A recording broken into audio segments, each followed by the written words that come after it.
Next phase of the training is the how to set up a budget. In the system, if you come over here to budgeting, remember originally we went to the budget. We set up a budget definition. So we would pull the account number that we want to set our budget for. Let's say we were going to set our budget for advertising. You pick the account, you choose the budget type, and you tell it the year ending. So the year ending is going to be 12/31/08. And you would say how much you anticipate spending per month. So if we're going to do $500 per month, you can easily highlight, type Control-C, which is a standard Windows command for copy.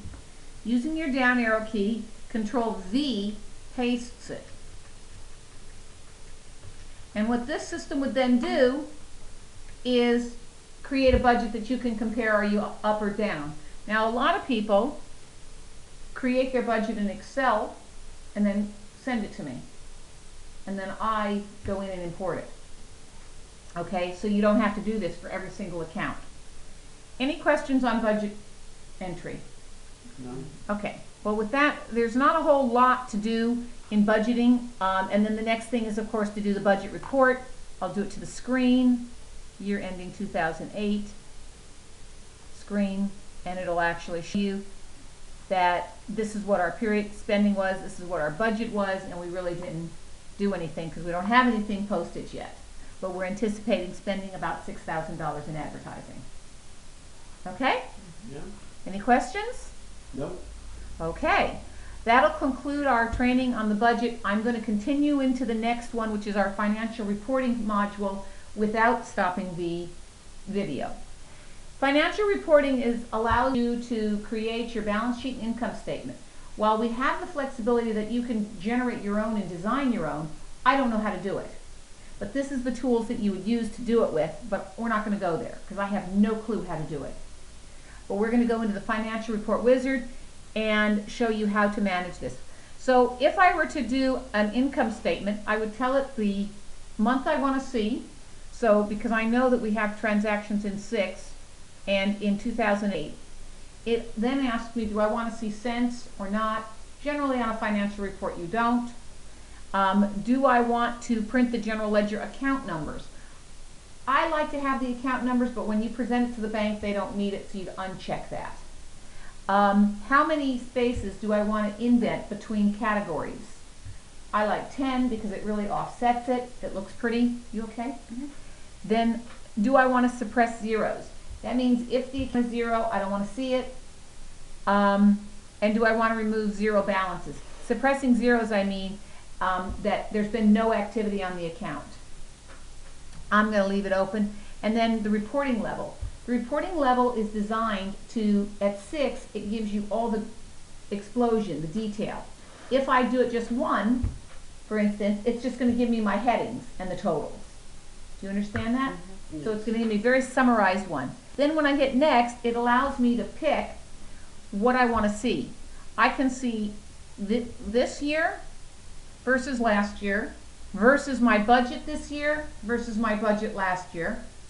I can also choose whether I want to just see this period, if I want to see the period to date and the year to date. I can check as many of these as I want. One of the other things that it does, which I think is pretty cool, is if I click all periods, it will give me a column for every month for a 12-month period. So I'm going to just put year to date right now. I can also set beginning and ending dates if I wanted to, if I only wanted to see from this day to this day. And I'm going to go to next, and I'm going to hit next again. And I have a choice of sending it to the screen, the printer, or Excel. I'm going to send it to the screen, and I'm going to hit next. And then when I hit finish, it should generate it here for me. And there you have it. So when we come all the way down here, you'll see all of my headings, and there's our net income for the month so far.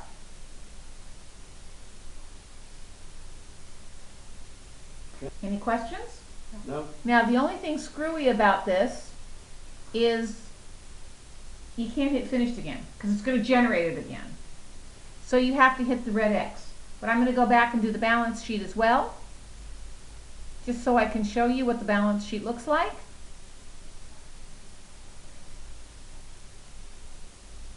And I'm going to put all the zero balances in so that you can see the layout.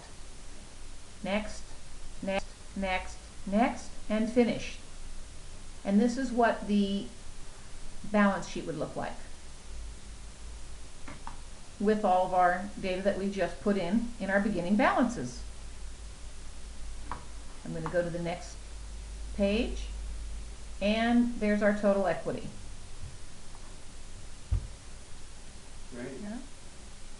I think that looks pretty darn good. Yeah. Okay.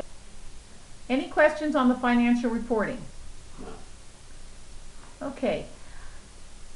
I'm going to continue on into the reports, and the reports allow you to do a trial balance. So if I were to do a trial balance right now or a general ledger report, these are just standard reports. You just run them. So I'll do a trial balance real quickly for 08. I'm going to do it to the screen. And if I do a working trial balance, the difference between a trial balance and a working trial balance is a trial balance just gives you the numbers. A working trial balance gives you extended columns for handwriting journal entries to make adjustments. So that's what I'm going to do, and I'm going to do it to the screen. So here's our working trial balance. It allows me to make my adjustments here so that my end results are here. Okay?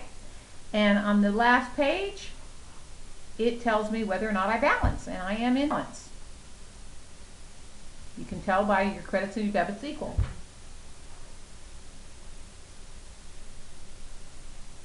Any questions? No. Okay, one thing about a general ledger. Whenever working in a general ledger and doing journal entries, you never, never, did I say never? Never post to the following accounts. You never post to accounts receivable or accounts payable. You never post to customer prepayments or vendor prepayments. All four of those accounts must balance and match the subledgers. If you post to those accounts, you will never, never balance your general ledger again.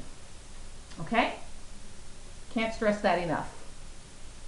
And that concludes our general ledger. Okay? Okay. Here we go.